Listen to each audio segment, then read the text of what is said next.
in all your story of the Mises Institute, can you tell us what is the Mises Institute goals in the society? Well, I would say it's twofold. The really specific goal is to train up a generation of economists who can really understand what's going on in the world and prevent some of the economic catastrophes that we've seen just even in recent years. And in particular, we want to train people in a particular school of thought, the Austrian School of Economics. It can boast many geniuses, many great minds, and it has a lot to tell us today. So we want to place professors who believe in this in universities. But the more broad and general goal is to reach not just academics, but the general public, and show and teach them about a free society, how it works economically, but also how it works socially, and how our whole worldview is consistent. It's a worldview based on the idea that each person owns himself and the property that he justly acquires. Nobody may invade anyone else's property or person, or otherwise they have to be punished and make restitution, and that on the basis of these simple principles, the result is a society of tremendous wealth and opportunity and very high standard of living. Great. In this, 30 years of the, probably more than 30 years of the Mises Institute, have you noticed any change in the society? Have you noticed the influence of the Mises Institute? Little by little, yes. I mean, just today, Walter Block at one of his talks was saying that back in 1966, if you were to ask how many, in fact, he did ask Murray Rothbard, who was helped to found the Mises Institute, how many libertarians are there in the world? And in the entire world, there were, in Rothbard's estimation, 25 libertarians. Now, it's true that Austrian economics and libertarianism are not the same thing, but they are at the very least friendly cousins, we might say. And today, there are many thousands, tens of thousands, hundreds of thousands, millions of libertarians.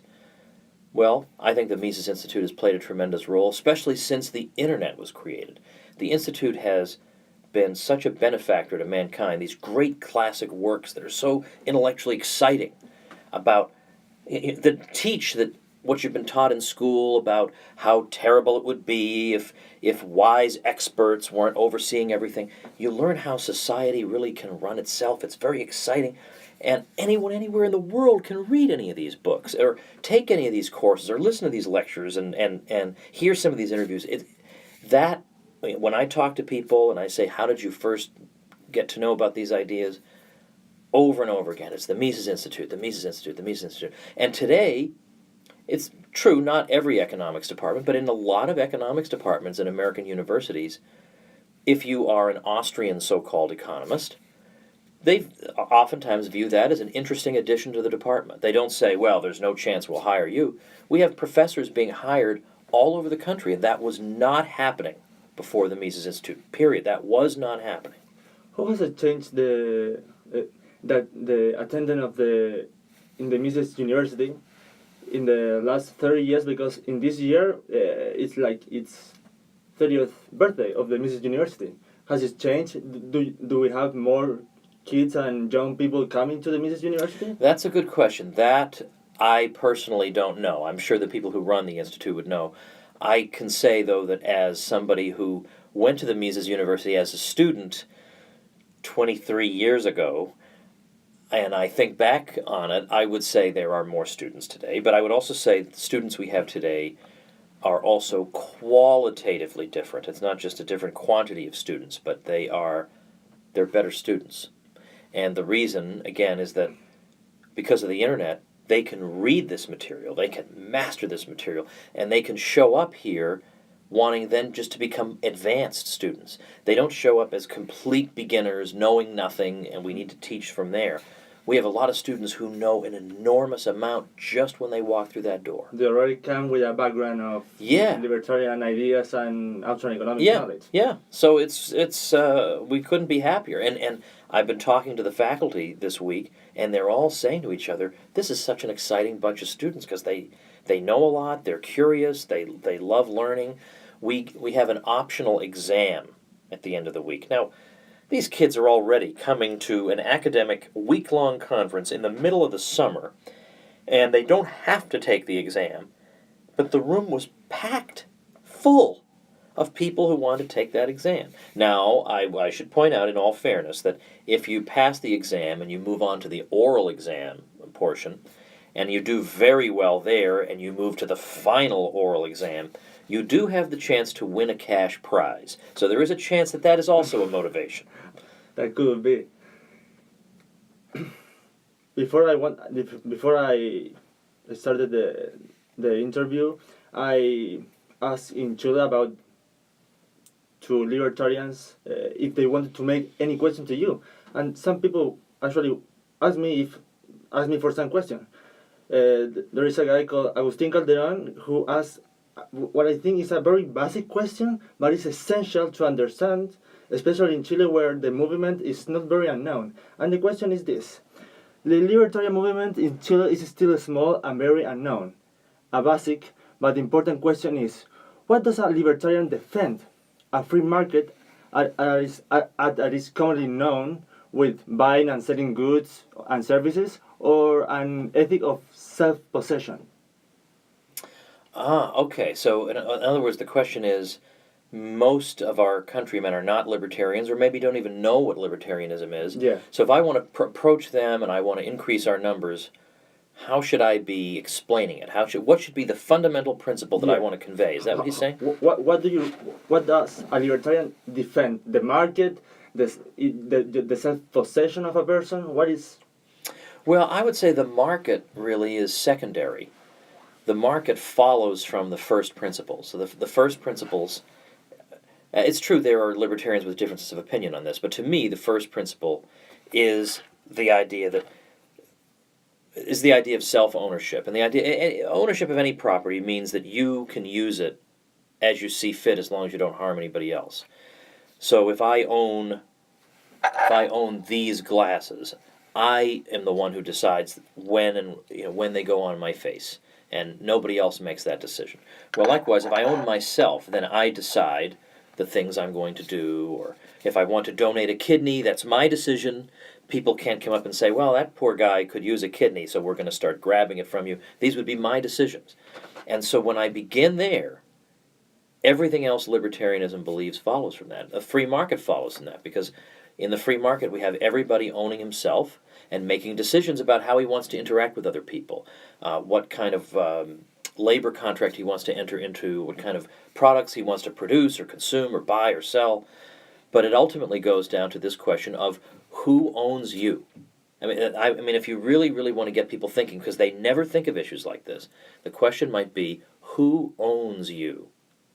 And they want to say, well, I own myself, but then they also want to say, but if the government wants to send me off to fight a war, it can do that. Well, then who owns you? That's the question. Or if you can get married with a person of the same sex or different sex. The question is who, again, it's just who owns you? Who can be making decisions for you is where it, and by the way, from there, of course, a lot of people are worried that, well, they say, that sounds very nice, and superficially, that sounds like a good idea. Everybody owns himself. No one can tell anybody else what to do. But they say, but the poor will be neglected and we'll have all this impoverishment. And that's a whole other question. But I will say that if you look in the world at the poor and you say, where in the world are the poor doing the best? Where are they suffering the fewest deprivations? And it's always in the countries that have the most capitalism. Always and everywhere. The most economically free countries also have a poor population that is suffering the least in terms of material goods. I don't think that's a coincidence, and I can explain why it's not a coincidence, but the point is, you shouldn't fear that the poor won't be cared for. You should be glad to know that under this system, they will enjoy material comfort at a level that the greatest kings of Europe did not enjoy. Do you say in the beginning of the interview, in your second law, I believe, that the left doesn't like the libertarian movement at all? But actually, the conservatives as well have problem with the libertarian. Mm-hmm. Why is that? Why are they afraid of the freedom? Yeah, okay. I have a little bit of sympathy, and a lot of frustration with conservatives, because I came from that tradition. So when I hear them talk, I can hear my old self talking. Me too. Oh my goodness.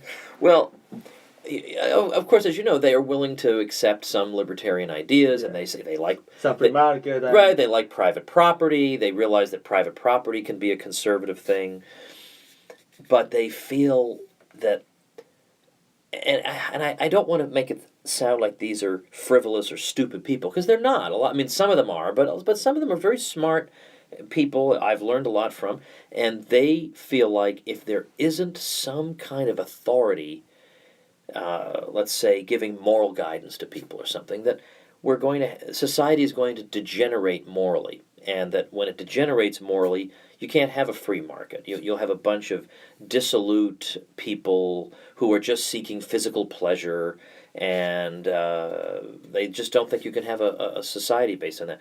But my answer to that is, well, I also believe in moral principles, but it does not follow that the state has to be the institution that inculcates moral principles in people. Why can't it be families, or your church, or your personal philosophy, or whatever it is? But why do they automatically assume it has to be the state?